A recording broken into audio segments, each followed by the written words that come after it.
So before that, let's pray. Yes, Heavenly Father, we gather here today, Lord, seeking your truth, your wisdom, your transformation. Lord, may your light shine upon us, oh God, even in the hidden corners of our hearts. Lord, help us to be more holy and to pursue what is good. Lord, may your word pierce in our hearts, Lord, through all the distractions we have right now. And Lord, awaken us in your calling. In the mighty name of Jesus we pray. Amen. Amen. God help me today. It's really hard, actually, to tackle my topic today because personally, it is my struggle. And I know it's not only me, it's all our struggle. And I want to ask you, have you ever been gripped by a craving that you cannot let go? There is some craving that you can't let go. Or do you found yourself delaying something important even though you know it is needed to be done? Yeah? Did you get the question?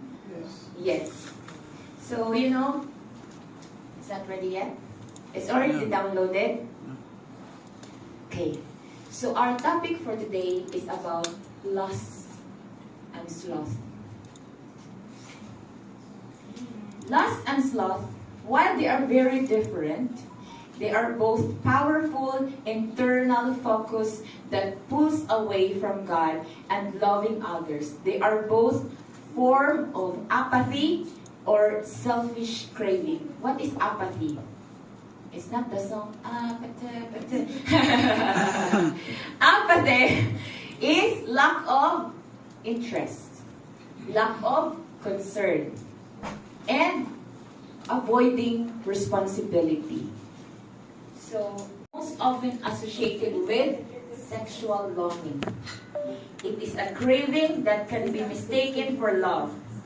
And it can also refer to an intense yearning for things like wealth, power. In the Bible, it describes as an inordinate, selfish desire that objectifies people, viewing them as objects to satisfy a craving instead of treating them with love and respect.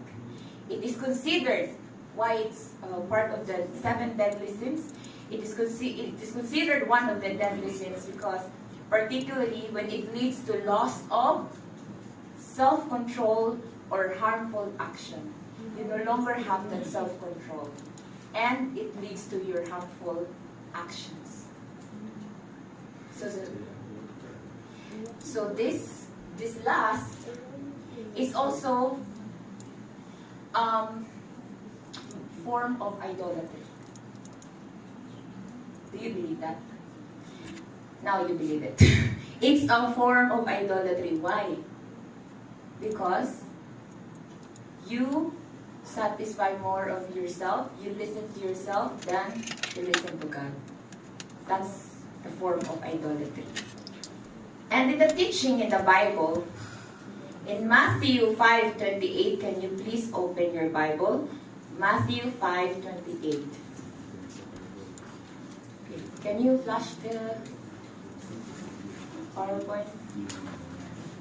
Matthew 5:28. Jesus raises the bar, showing that lust is a sin of the heart. But I say to you, it's in my PowerPoint, please. But I say to you that everyone who looks at a woman with lustful intent has already committed adultery with her in her heart. My friend, I can't use the Jolly. So in this verse, it shifted the focus from external action to internal action. So when we sin, usually when we sin, it's like you stealing something or you are fighting someone or it's like external, right? But here, it is internal intentions. It says that even if you think even if you made a lustful, I cannot use. Next slide. Go back. There. The next slide. There. So here, even if you just think of it, that you are seeing someone as an object and you romanticize and you objectify that someone, and you know, your mind is playing. It's a lust, and it's already a sin in your heart. It's not needed for you to do something, and that's already the adultery. Now that's the time that you coveted someone. But first, it started in the mind. Amen? Please silence your phone. It is the violation of purity. So Jesus here emphasizes that sin begins in the heart and mind, not just in outward actions. It's not merely about noticing beauty. It's about the deliberate internal desire that objectifies another person. Amen? Do you understand that? This teaching invites believers to cultivate integrity and self-control, even in their private thoughts.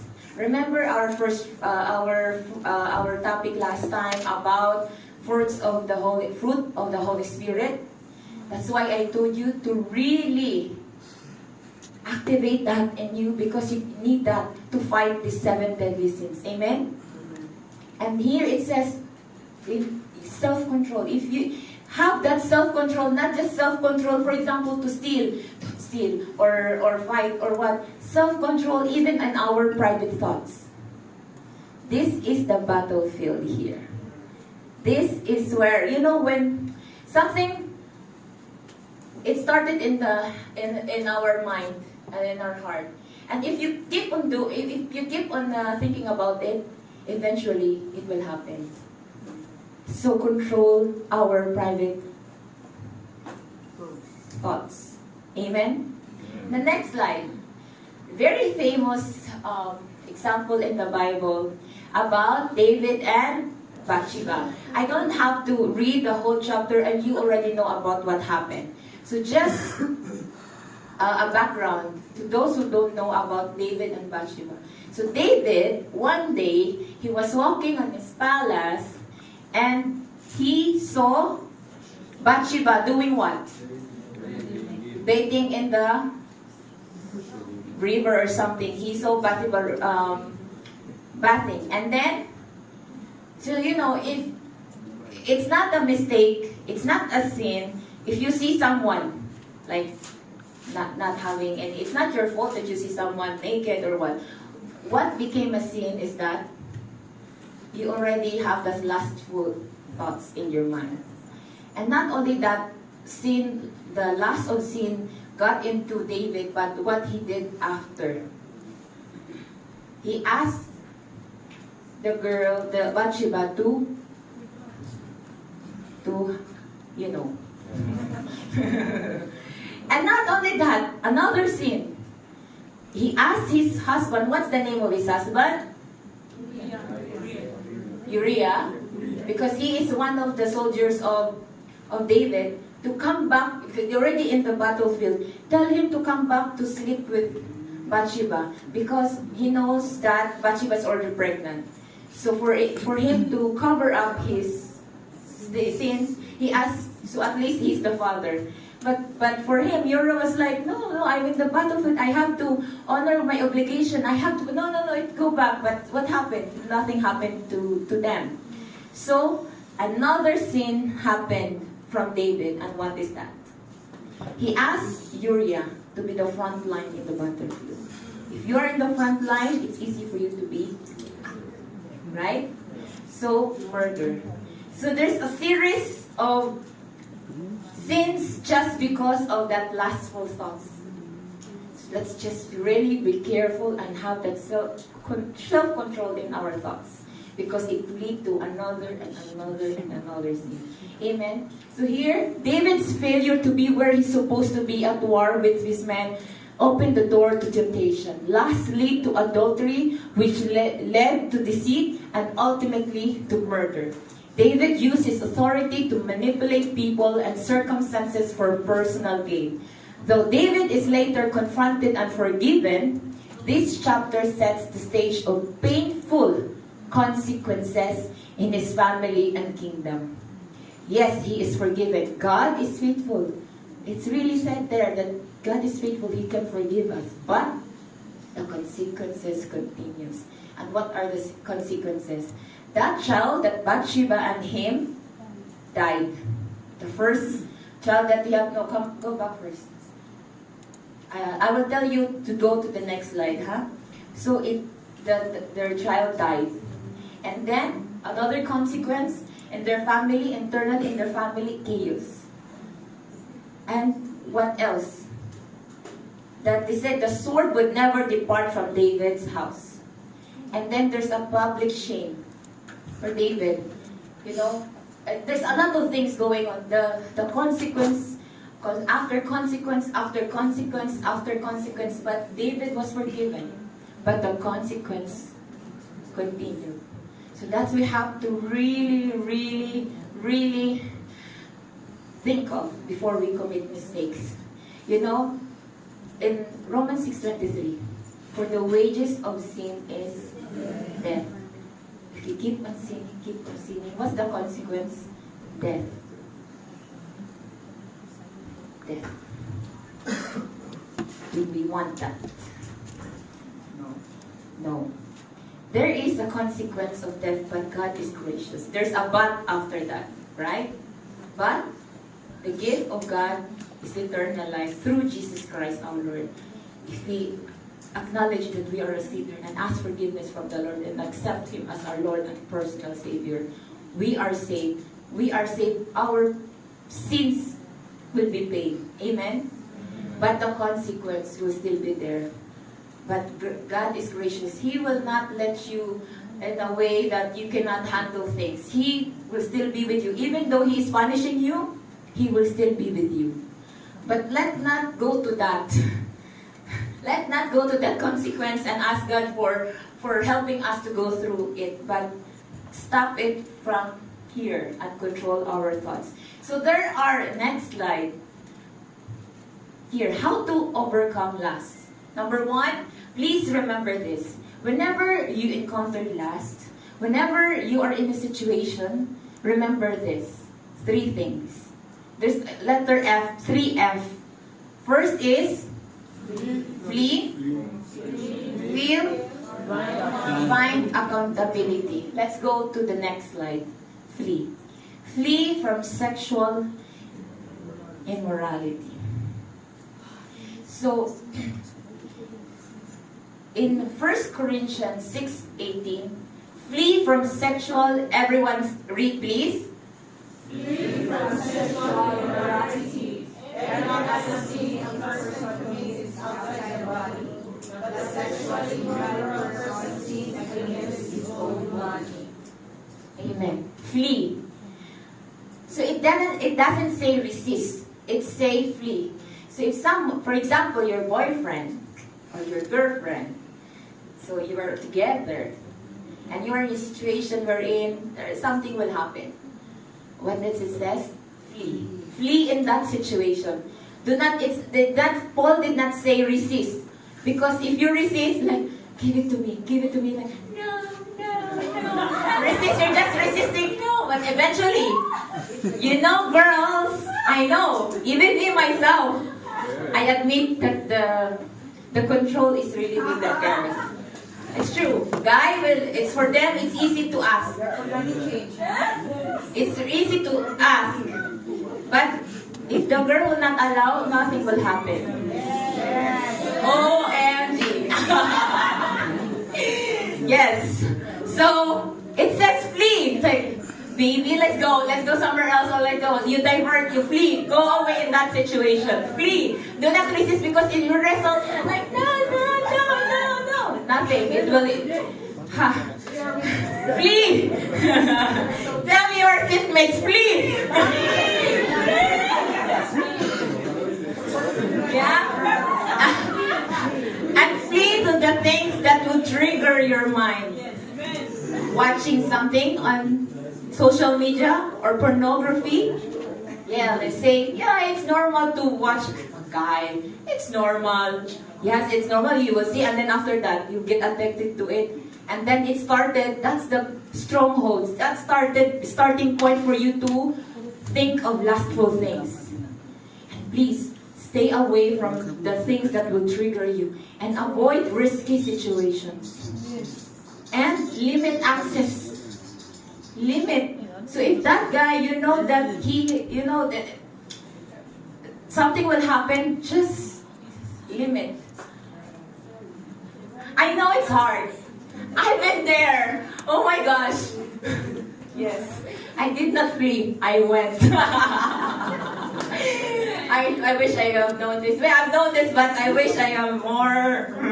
But then it's long. It's not an instant that I flee in that situation. Take years. But God is faithful. Yeah, He will find a way out. Amen. And just follow that out. You're like, don't stay there. Okay? Next. Next, feel. Tell your seatmate, feel. Fill our minds with what is true, honorable, just, pure, lovely, and commendable. Amen. Just fill your mind with positive thoughts. Godly thoughts. Not the worldly things, but the godly thoughts. Amen. In Philippians 4:8, everyone read. Finally, brothers and sisters, whatever is true, whatever is noble, whatever is right, whatever is pure, whatever is lovely, whatever is admirable, if anything is excellent or praiseworthy, think about such things. Amen. Think about such things. Think of what is only good in your mind and in your soul. And don't let God hurt. You know, God is watching. Even though it's just you in the room, lights on or lights off? Lights off. Even it's dark. Even it's just you and Him. God is watching. You have the audience. God is not this kind of thing, the sexual things, is only designed for married couple. God will be pleased if you are married. Go make turn. It's for married. That's why for me, I'm sorry. I asked my let's get married so we can do this. Yeah, very crazy. Yeah. But think that God is watching. You know, nowadays, in churches nowadays, they don't fear God. When they do things, they don't think, even me, it came to me. I'm not accepted here. That's why I'm out of my mind, because how can I'm be hypocrite to say these things that I'm even doing it. I was doing it, not now doing it. I was doing it. And it's really hard. Really hard. But just pray, fast. Amen? Fill your minds, and let's have a fear of the Lord. And if there is a small voice, stop it. My child, don't let him kiss you on your neck. Touch your... Stop it. Self-control. Tell yourself self-control, self-control. And please. See? Fill your minds with positive thoughts and flee. And the next slide. Find accountability. This is for me, is my mistake. So lust strives in secrecy. Encourage transparency with trusted, godly friend or partner. At that time, I have no one to say. Like, oh, there's this guy, like before, this guy was courting me. He said he likes me, and I have no one. Because if you have godly person, like, no, he will advise you. Godly, Godly, because he will say, no, don't do that, don't do that. But if you go to your worldly friends, go, enjoy it, it's okay. It's nice, and you do this, you do this. No. Go to godly friend or partner. And even you're married, tell your partner, my love, my hubby, my wifey. Even you're already married, please pray for me. Ask, I have these thoughts for someone, please help me. Acknowledge it. You cannot do it on your own. Find accountability. Someone, even in your partner, even your married couple is not, even though they're married, they're not an excuse to have this thing last. But that's why you have that really kind of relationship with your partner, and be transparent to your partner with what you're going through, so he can feel. And also, partner, listen, don't be nagger. Like, appreciate that they're very transparent to you, and solve it. Amen.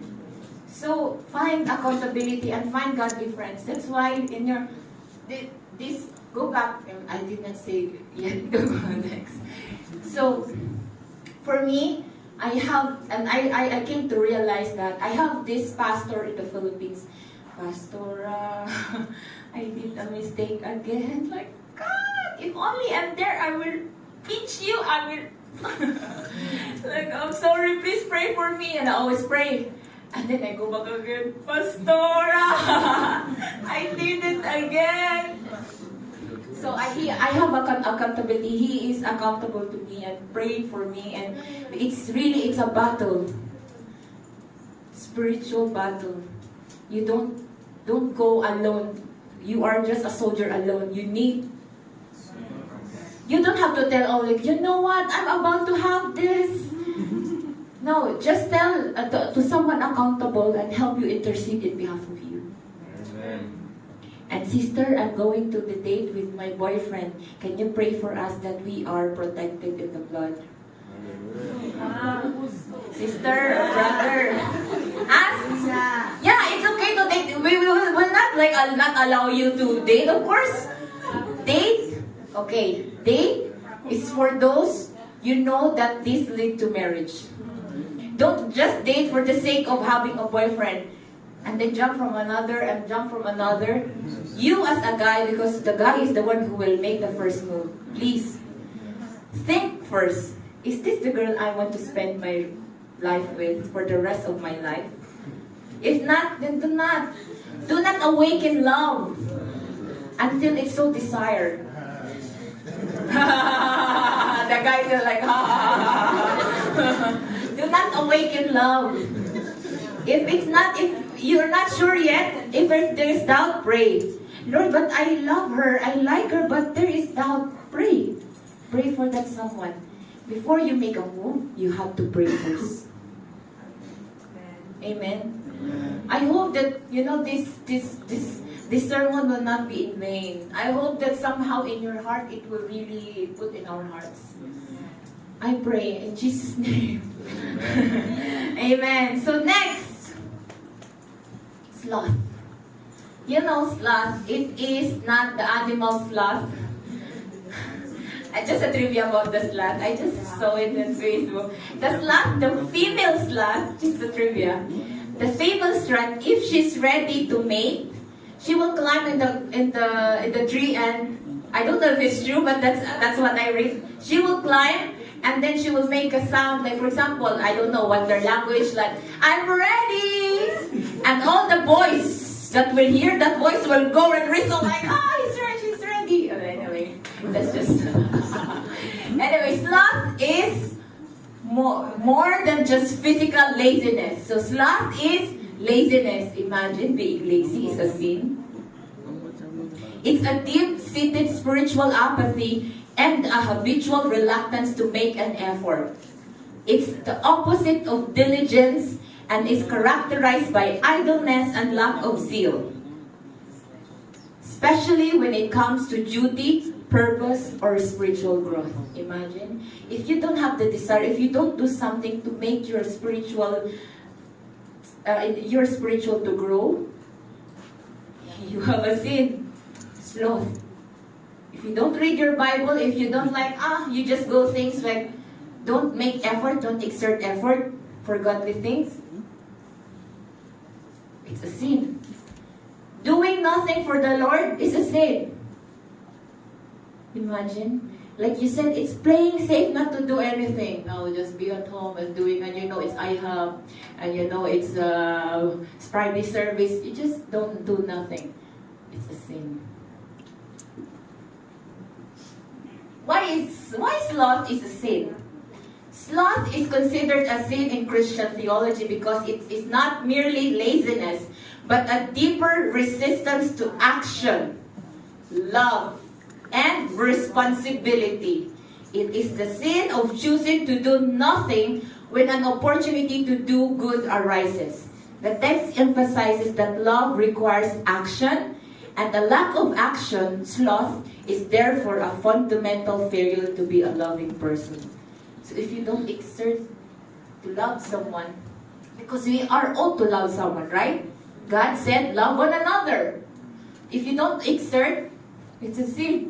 Really, Lord? But it's written here. For example, you know that you're here and they're busy arranging the chairs. You know that you have to help, but what you're doing? They can do that. Doing nothing. And you know there's a knowledge that you know that they need help. But you don't do anything. It's a sin. Do you still love me? Doing nothing. I remember just a quick, I remember when Melanie, hi Melanie, when Melanie is shifting here, she asked her friends, can you help me? We went here, but she was not here at that time. We helped her, but after that she left, so it's like, Melanie is not here, let's go run. Let's escape, so she is not here, so we avoid that responsibility. Oh my gosh, it's a scene. We fly. And then we're like, okay, let's go. I drive. And on the way, where are you? I'm here. No one is. I have to go back. But still, like escaping, even escaping responsibility is a sin.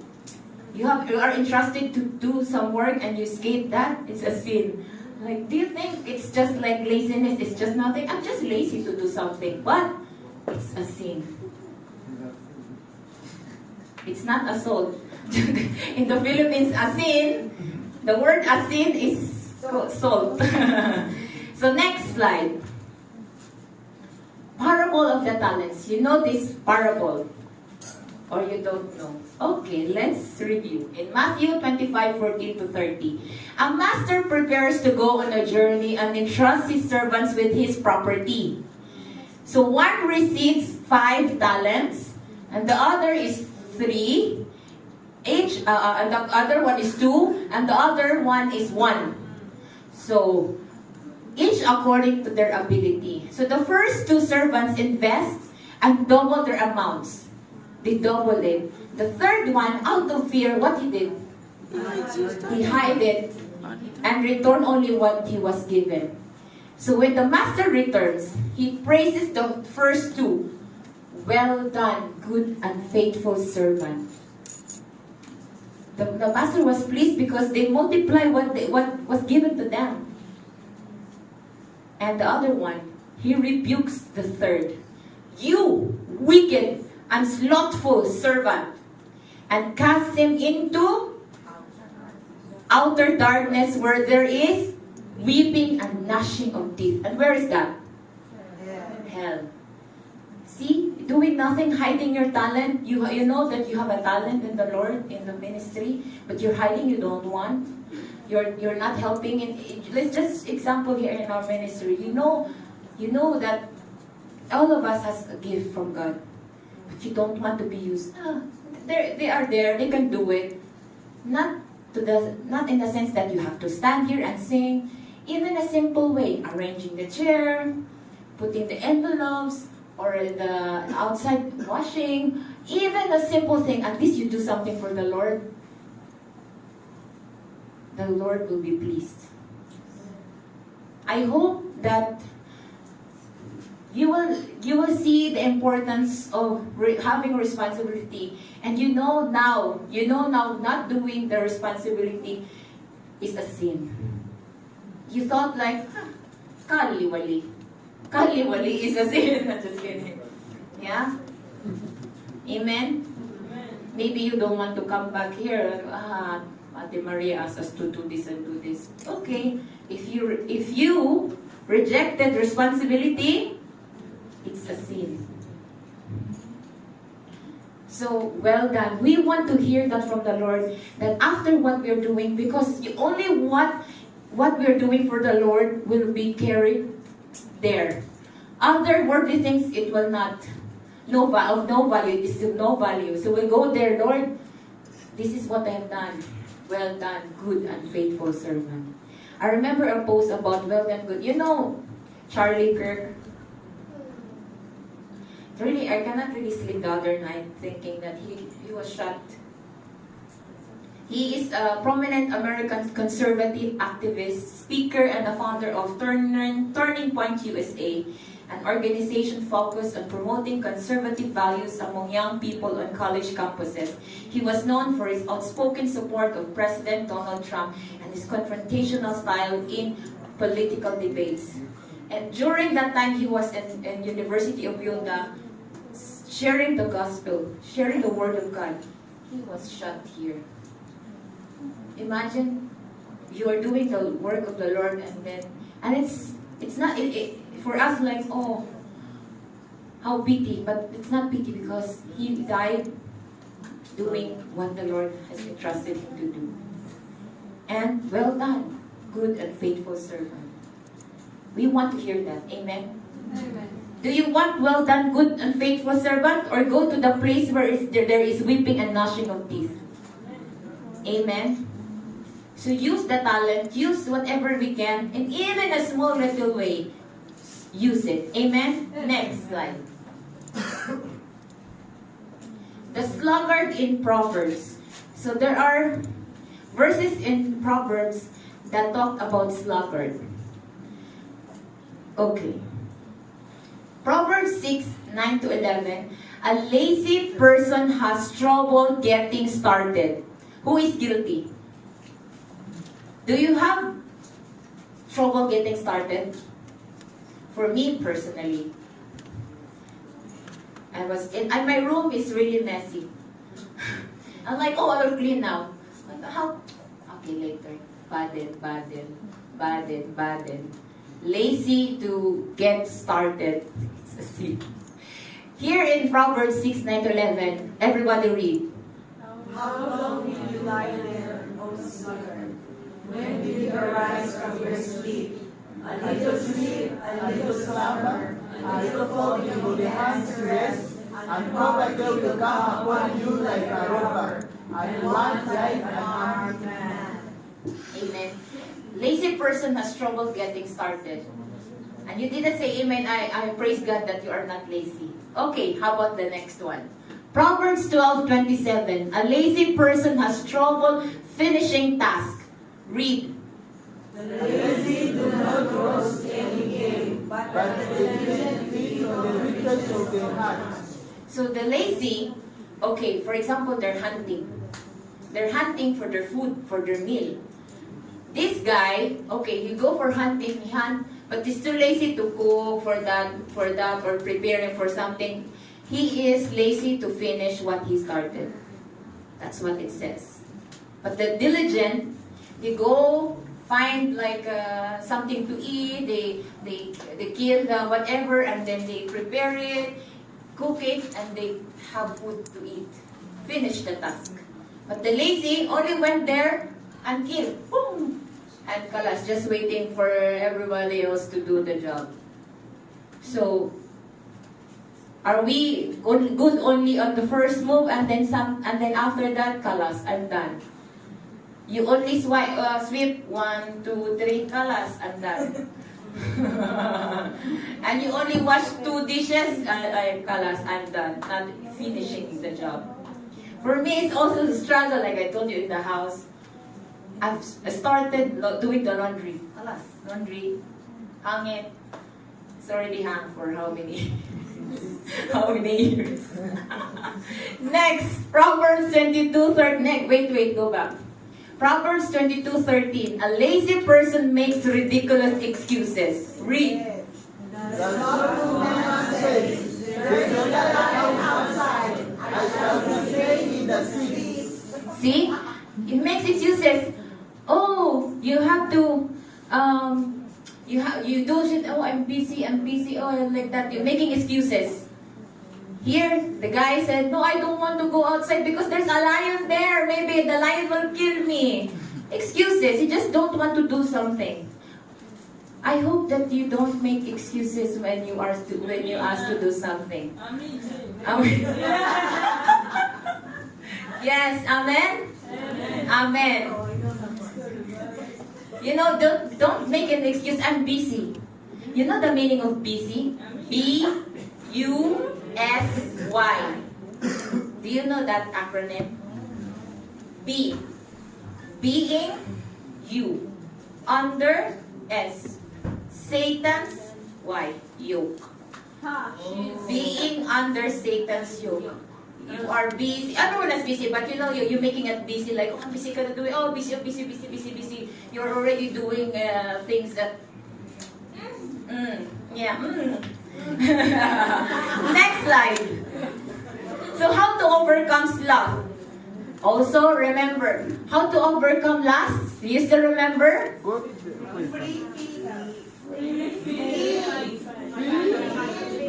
Find out. And here, how to overcome sloth? Take action. Okay, next slide. Go to the ant.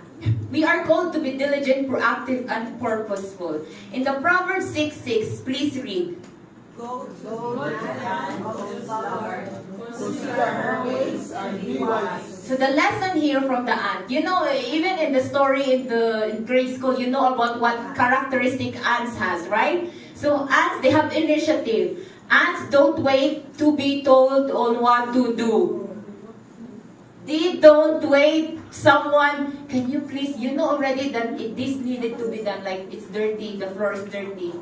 You just wait, just pass it and not doing it. You wait for someone, like Patricia will come, brother, can you clean? Oh, that's the time you clean. But the ants, they don't wait for someone for them to do something. Preparation, they store up during times of abundance for future needs, right? In the summer, they will go out and already get food and they put in their colony and then store for the future use. Persistence, they show up faithfully, not occasionally. They're very persistent. They always do their job. Community mindedness, their labor benefits the whole colony. So the labor, their hard work, in those times that it's rainy season, for example, they cannot go out, so they have food. And all their colony, the colony of the ants, benefited on their hard work. Amen? So let's be an ant. Tell your seatmates, be an ant. Next. Serve with zeal. Romans 12:11. Read. Do not be slothful in zeal. Be fervent in spirit. Serve the Lord. So zeal here is passionate commitment.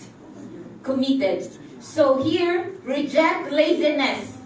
Tell your friends, tell your neighbors, reject laziness. Reject laziness. Don't let your enthusiasm fade or become passive in your faith. Stay spiritually alive. Tell your friends, stay spiritually alive. Let your spirit burn with purpose, fueled by the Holy Spirit. Amen? Amen? Amen. And then last one, serve with intention. Tell your seatmates. Serve with intention. Every act, big or small, can be worshipped when done for the Lord. Amen? Amen. Next slide. Take action. Encourage spiritual disciplines. Prayer, Bible study, and service, and as an antidote to apathy.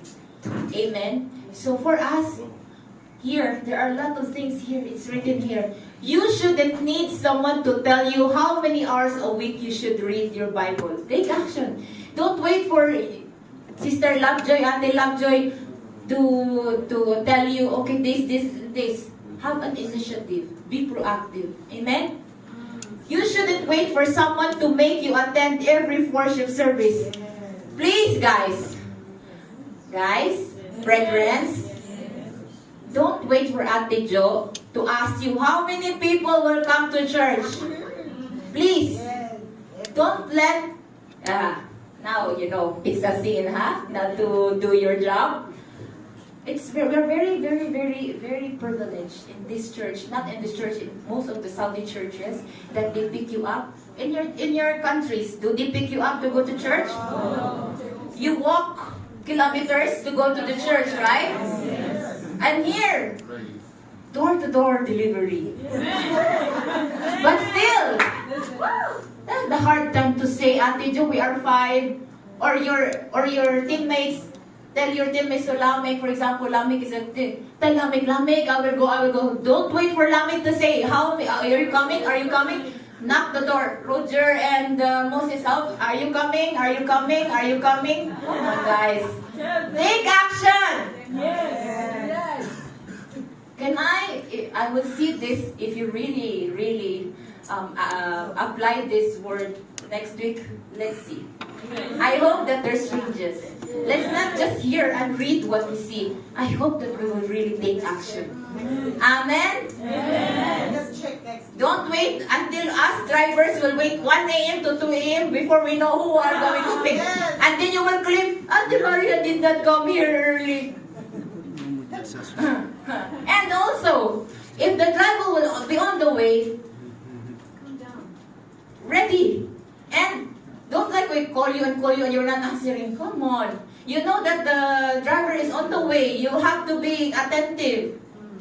Amen? We love you. That's why we care for you. We pick you up. So, this is the only least that you can do for us. Amen?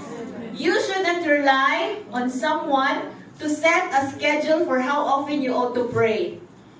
You don't have to wait for them. Oh, did you pray this? Did you pray? No, you have to do it yourself. You have to have that initiative. You shouldn't need a reminder to invite your neighbors to church. You don't have to wait for us here, the preacher of your Bible or your DJ leader. Guys, you have to invite your friends. You yourself, you should know. And I'm really special mention to Roger. Really. Can we give a clap to Roger?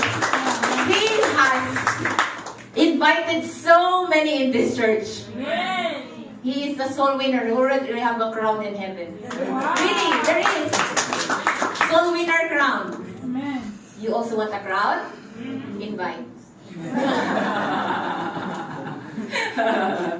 So you shouldn't have to be told how much to give to the Lord. It's already initiative. We're not here to really ask just for money. It's not for us. We don't benefit for it. It's for the church. Amen? I don't receive any salary here. For me, even myself, I'm the one who's giving more than... You shouldn't need someone to forbid you from watching certain shows, movies, or going to places that don't honor God. If you know that it's not a good place for you to go, if you know that this shows, this videos is not proper to see, then don't wait for, what did you see, what did you watch today? No, you yourself, take action. What's the 3 things? How to overcome lust? Go to the ant. Serve with zeal. Take action. Please. Are you really listening? Are you here? Yes. Can I give a 1 clap? No energy. You are not here. Okay, next. Conclusion.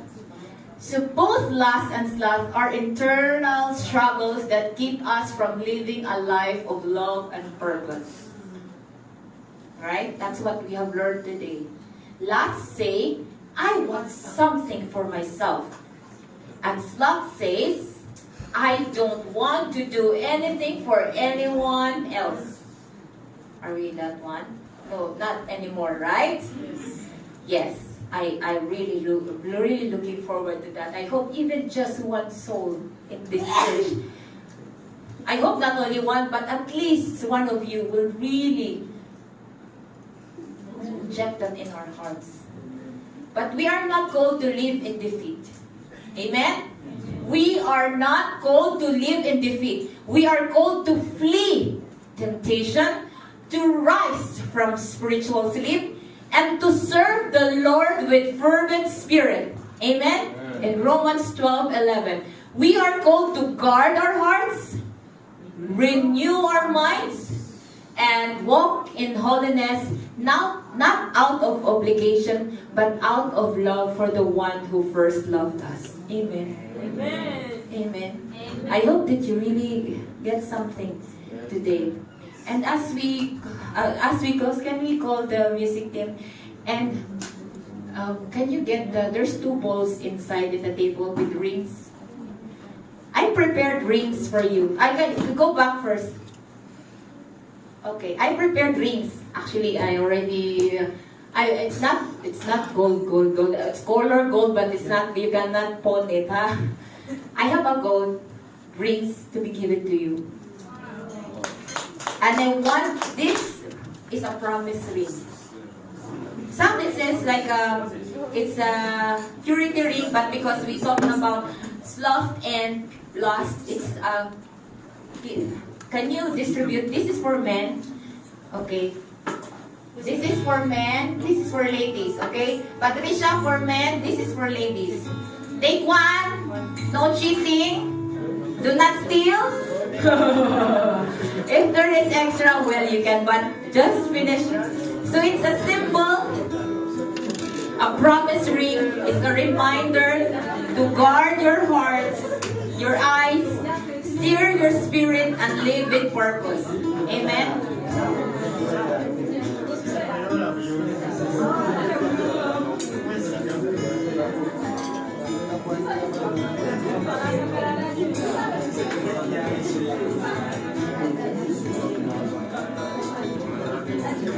Do not choose, just get, come on. We don't have time.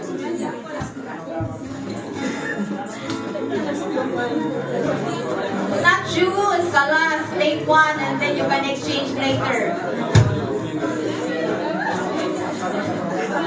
This is for men. It's the same. If it doesn't fit here, you put in the ring or the index, whatever. It doesn't have to be in the ring figure.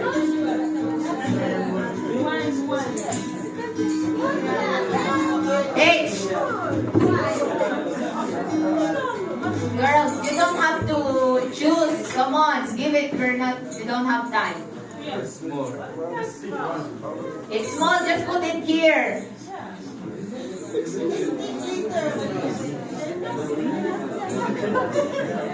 Kalas, faster.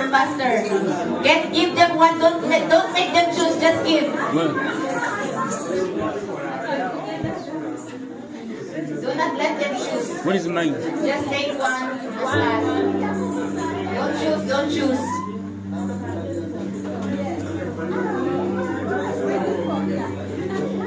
Everyone, can you please stand up?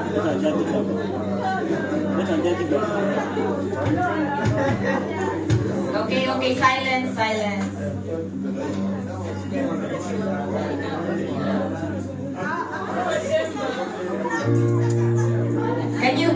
Can we all rise? And let's still be in the presence of our God.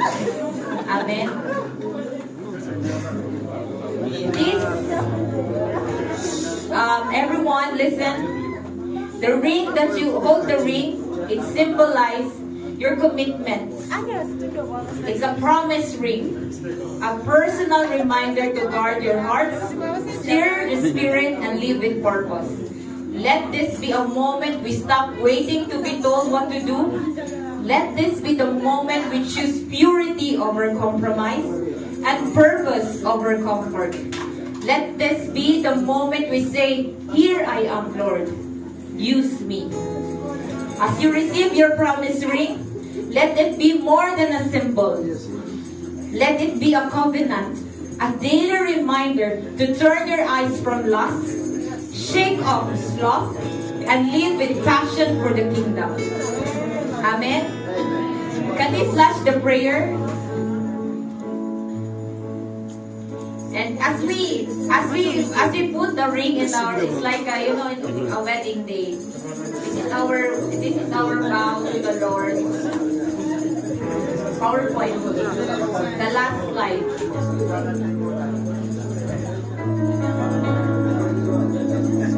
Can we all, in heart, spirit, in all honesty to the Lord, and prepare your hearts to really do this. Amen? Can we all pray the prayer of commitment as we put the ring in our finger? Amen? Let's pray. Oh Lord, we stand before you with open hearts and willing hands. Today, we receive this ring, not as a decoration, but as a declaration, a promise to walk in purity, to turn our eyes from lust, and to rise from sloth into service. We commit ourselves to holiness, not by our strength, but by your Spirit. We choose diligence over delay, devotion over distraction, and love over selfish desire. Let this ring remind us daily, we are yours, set apart, called, empowered. Use us, Lord, for your glory. In our thoughts, our actions, and our ministry, may we reflect your light in